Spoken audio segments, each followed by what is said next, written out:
নমস্কার বন্ধুরা, আজ আমি হাজির হয়েছি আবার একটা রেসিপির সাথে। আজ আমি আপনাদের সাথে শেয়ার করব নিরামিষ পনিরের একটা রেসিপি। আমার চ্যানেলে বেশ কয়েকটা নিরামিষ পনিরের রেসিপি দেওয়া আছে, আপনারা ইচ্ছে করলে দেখে নিতে পারেন। নিরামিষ দিনে যে কোনো রান্না করার আগে পনিরের কথাটাই আগে মাথায় আসে। আজ আমি আপনাদের সাথে শেয়ার করছি মালাই পনিরের রেসিপি। আসুন তাহলে রেসিপিটি দেখে নেওয়া যাক। আমি ওভেনে একটা কড়াই বসিয়ে দিলাম, এর মধ্যে 1 চামচ সরিষার তেল দিয়ে দিলাম। তেলটা গরম হতে দিয়ে দিলাম। তেলটা যখন গরম হয়ে যাবে তখন আমি এর মধ্যে 500 গ্রাম পনির চৌকো করে কেটে রেখেছিলাম এগুলো দিয়ে দিলাম। আমি সমস্ত রান্নাটা সরিষার তেলে করেছি, আপনারা চাইলে সাদা তেলেও করে নিতে পারেন। হালকা একটু পনিরটা ভেজে নেব। পনিরটা ভাজা হয়ে গেছে, এবার এটা আমি নামিয়ে নেব।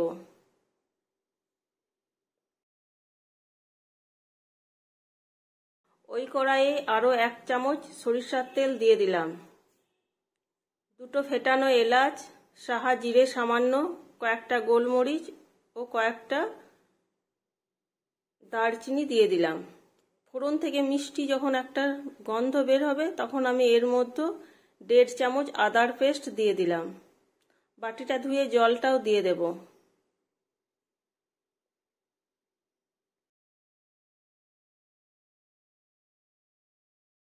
এটা আমি একটু ভেজে নেব যেন কাঁচা আদার গন্ধটা চলে যায়। এবার একটা আমি মশলা বানিয়ে নিচ্ছি। 1 চামচ পোস্ত, 50 গ্রাম কাজু, 2টো কাঁচা লঙ্কা, এটা আমি একটু পেস্ট করে নেব। মশলাটা ভাজা হয়ে গেছে, এবার আমি এর মধ্যে 1 চামচ জিরে গুঁড়ো দিয়ে দিলাম। সামান্য জল দিয়ে দিলাম। এবার আমি মশলাটা একটু কষিয়ে নেব। মশলাটা কষানো হয়ে গেছে, এবার আমি পেস্ট করা মশলাটা দিয়ে দিলাম। কাজু, পোস্ত ও কাঁচা লঙ্কার বাটিটা ধুয়ে জলটাও দিয়ে দিলাম। এই মশলাটাও আমি মিডিয়াম ফ্লেমে কষিয়ে নেব যতক্ষণ পর্যন্ত মশলা থেকে তেল না ছাড়ে। কালারের জন্য আমি সামান্য কাশ্মীরি লাল লঙ্কা গুঁড়ো দিয়ে দিলাম। এর মধ্যে আমি হলুদ ব্যবহার করিনি।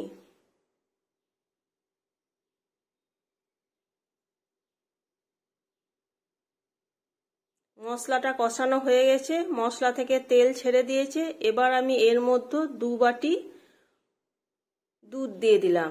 আপনারা লিকুইড দুধও দিতে পারেন, আমি গুঁড়ো দুধ গুলে আমি দিয়েছি। স্বাদ মতো লবণ দিয়ে দিলাম ও 1/2 চামচ চিনি দিয়ে দিলাম। পনিরের যে কোনো রান্নায় একটু মিষ্টি মিষ্টি ভালো লাগে। এবার দুধের সাথে মশলাটা আমি ভালোভাবে নাড়াচাড়া করে মিশিয়ে নেব।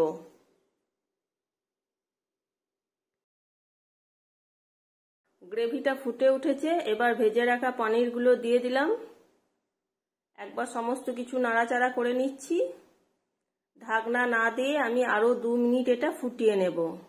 পনির বেশিক্ষণ রান্না করলে শক্ত হয়ে যায়। এবার আমি এর মধ্যে সামান্য কস্তুরি মেথি দিয়ে দিলাম।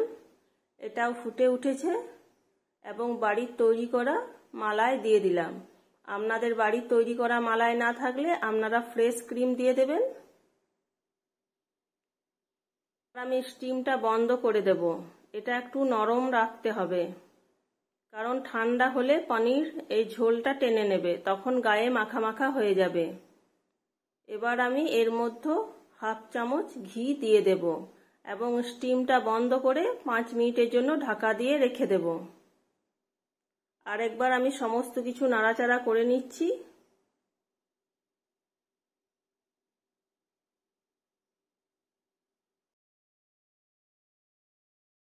5 মিনিট পর আমি এটা একটা প্লেটে তুলে নিয়েছি। দেখুন গায়ে মাখা মাখা হয়ে গেছে পনিরের। বন্ধুরা, আজ আমার এই মালাই পনিরের রেসিপিটা আপনাদের কেমন লেগেছে অবশ্যই কমেন্ট করে জানাবেন, আর বাড়িতে অবশ্যই একদিন বানিয়ে দেখবেন। আর আমার রান্নার রেসিপিগুলো যদি আপনাদের ভালো লেগে থাকে তাহলে অবশ্যই লাইক, কমেন্ট এবং প্রিয়জনদের সাথে শেয়ার করার অনুরোধ থাকলো। পুরাতন বন্ধুরা তো অবশ্যই আমার পাশে আছে। এখনো পর্যন্ত নতুন বন্ধু যারা আমার চ্যানেলটা সাবস্ক্রাইব করেননি, প্লিজ চ্যানেলটা সাবস্ক্রাইব করে আমার পাশে থাকার অনুরোধ জানাচ্ছি। তাহলে আবার দেখা হবে নতুন কোনো ভিডিওর সাথে।